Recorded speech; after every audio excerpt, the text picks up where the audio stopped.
I caught my husband with my son's fiancée. I was in total shock when I found out that she was my son's long-lost sister. Can you believe the audacity, the sheer, unadulterated betrayal? I'm still reeling, folks, still trying to piece together how my life, my family, shattered into a million irreparable fragments in a single, gut-wrenching moment. Was I wrong for the way I reacted?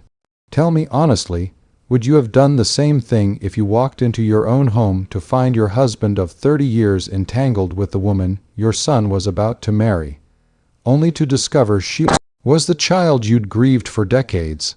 Let me take you back to where it all began, to a time when I thought my life was perfectly ordinary, maybe even a little idyllic. I'm Sarah, a 50-something mother of two, or so I thought. My son, Michael, is a brilliant, kind-hearted young man, an engineer with a future so bright it practically gleamed. My daughter, Emily, well, she's a story for later, a shadow that's always lingered at the edges of our family portrait. And then there's Tom, my husband. Tom, with his charming smile, his steady job, his seemingly unwavering devotion. We built a life together, a comfortable home, a routine filled with laughter and shared silences. 30 years, people. 30 years of anniversaries, holidays, raising kids, weathering storms, and building what I believed was an unshakable foundation. We had our ups and downs, of course, every marriage does, but I always felt we were solid, a team. I trusted him implicitly. I loved him with every fiber of my being. Our son, Michael, had recently announced his engagement to a woman named Chloe.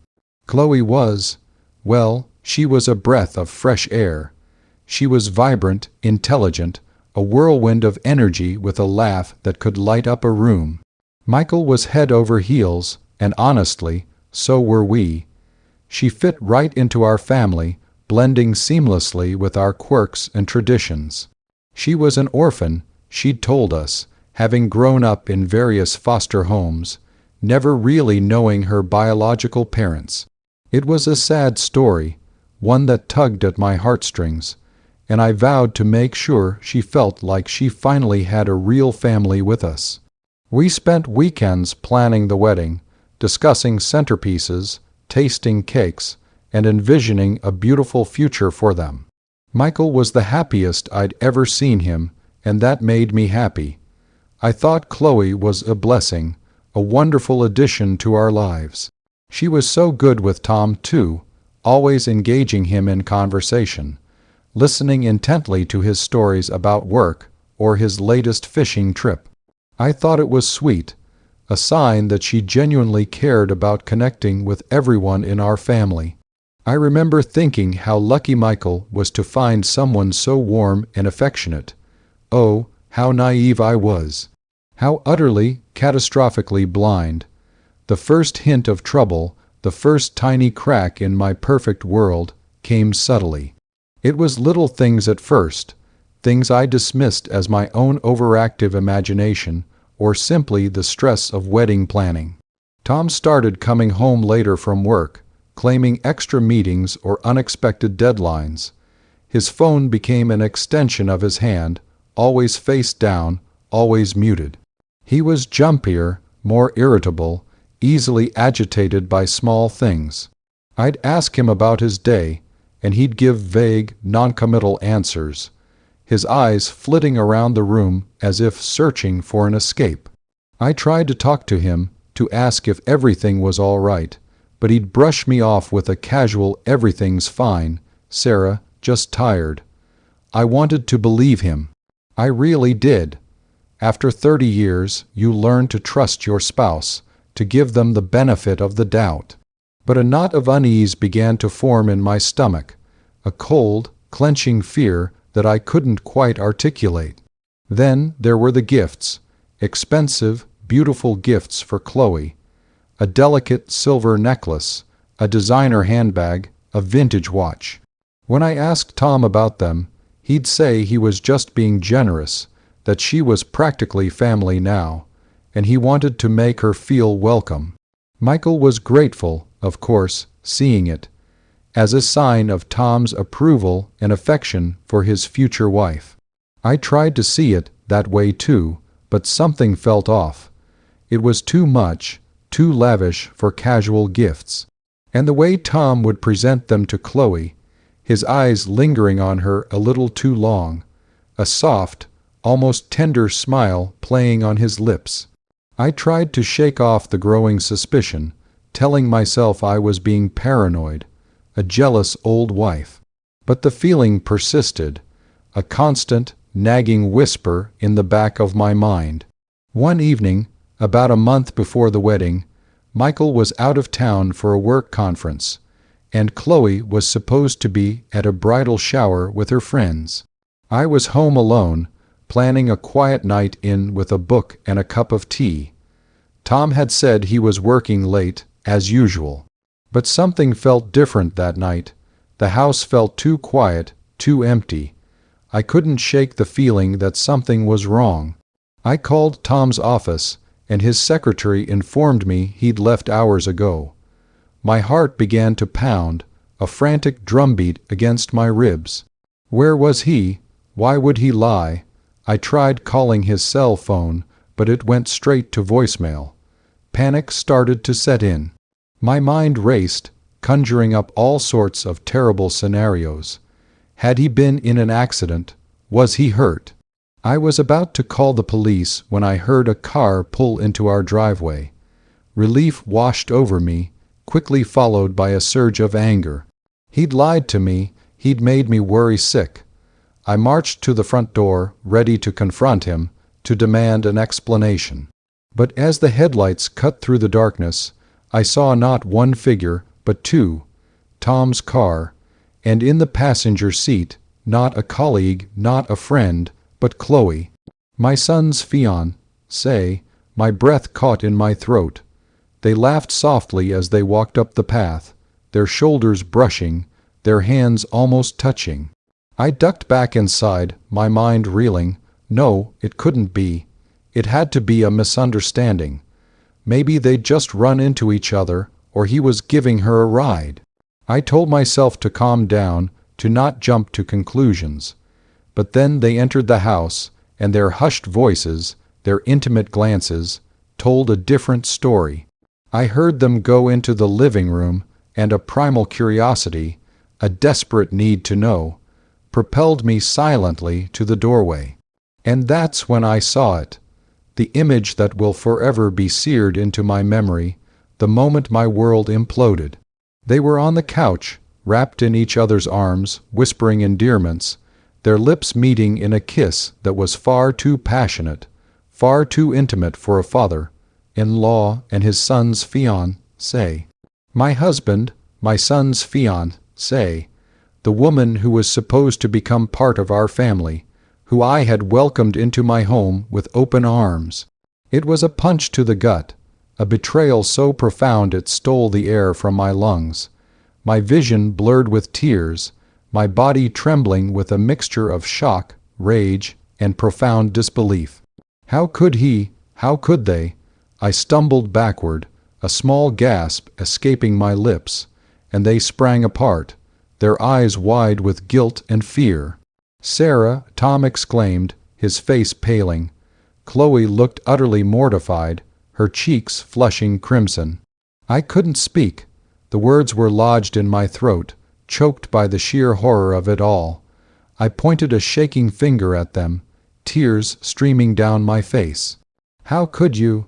I finally managed to croak, my voice raw with pain. "How could you do this to Michael? How could you do this to me?"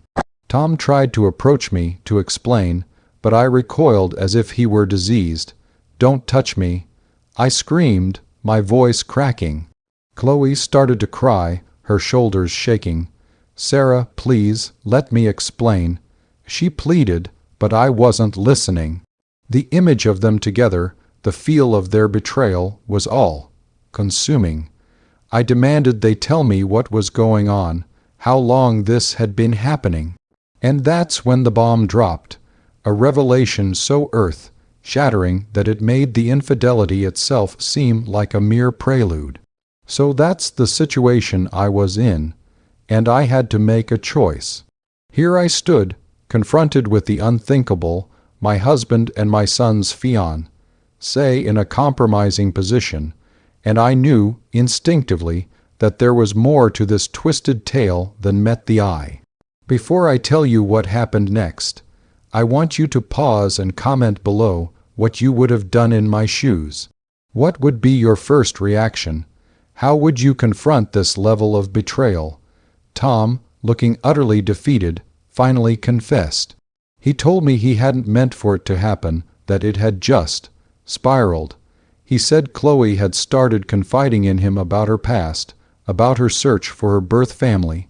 And that's when it began. As he spoke, Chloe was sobbing, her face buried in her hands. He looked at me, his eyes filled with a desperate, pleading agony. "Sarah," he began, his voice hoarse, she's Emily, my daughter." The name echoed in my mind, a ghost from a past I had tried so desperately to bury. Emily, our firstborn, who we were told had died shortly after birth. A tiny, fragile infant taken from us far too soon.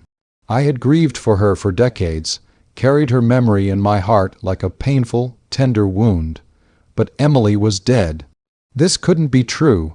It was a cruel, desperate lie. Chloe, through her tears, looked up at me, her eyes red, rimmed but filled with a strange, undeniable longing. "Mom," she whispered, her voice barely audible. The word, a simple, maternal address, hit me with the force of a physical blow. It was a word I hadn't heard from a daughter in over 50 years. My mind reeled. Emily, Chloe, the faces blurred, then sharpened, and suddenly I saw it. The curve of her chin, the shape of her eyes, a certain tilt of her head. All echoes of a baby I had held for a fleeting moment, a child I had loved and lost, a child I had been told was gone forever. Tom then explained, in halting, choked whispers, the full, horrific truth. When Emily was born, she had been sickly, frail. The doctors had told us she wouldn't make it. But a few days later, one of the nurses, a woman Tom had had an affair with years ago, an affair I never knew about. Another crushing blow had taken Emily. She had faked Emily's death certificate and given her away to a couple who desperately wanted a child but couldn't have one. She had done it out of spite, out of a twisted sense of revenge for Tom ending their affair. Tom had found out years later, when he'd tracked down the nurse, plagued by guilt over the affair. He'd tried to find Emily, but the trail had gone cold, until Chloe. He recognized the birthmark on her shoulder, the one I had pointed out to him in the hospital nursery. He had seen it on Chloe one day, accidentally, and his world, like mine, had been turned upside down. He hadn't known how to tell me, how to tell Michael. He'd been trying to get to know her, to understand her, to find a way to bring her back into our lives. And in his confusion, his guilt, his overwhelming desire to reconnect with his long-lost daughter, he had crossed a line, an unforgivable, sickening line. The shock was so immense, so utterly overwhelming, that it eclipsed even the pain of the infidelity. My daughter, alive, and engaged to her own brother. The horror of it all washed over me, a tidal wave of grief, anger, and nausea. My son, my beautiful, innocent son. He was unknowingly about to marry his sister. The incestuous implications, the sheer, unimaginable wrongness of it all, made me want to scream until my throat was raw. I looked at Chloe, at Emily, my daughter, standing there, her face a mask of shame and fear, and a different kind of pain welled up inside me. This wasn't her fault. She was a victim, just like Michael, just like me. I somehow found the strength to tell Tom to leave, to just get out. I couldn't look at him, couldn't stand to be in the same room as him. He tried to protest, tried to beg, but I was resolute. "Get out," I repeated, my voice a whisper of steel. I can't even look at you right now. Just go." He left, a broken man, leaving me and Chloe alone in the shattered remnants of my home. I sat down on the couch, not where they had been entwined just moments before, but on the other end, my head in my hands. Chloe, my Emily, slowly came and sat beside me, hesitant, unsure. We sat in silence for a long time, the only sound the ragged rhythm of our breathing. Then, slowly, painfully, we started to talk. She told me her story of a childhood filled with instability, of longing for a family, for answers. She showed me the adoption papers, the faded photos of her adoptive parents, who had both passed away years ago. Everything aligned, the dates, the city, the small details that only someone who had been there would know. It was my Emily, my lost child, returned to me in the most horrific, convoluted way imaginable.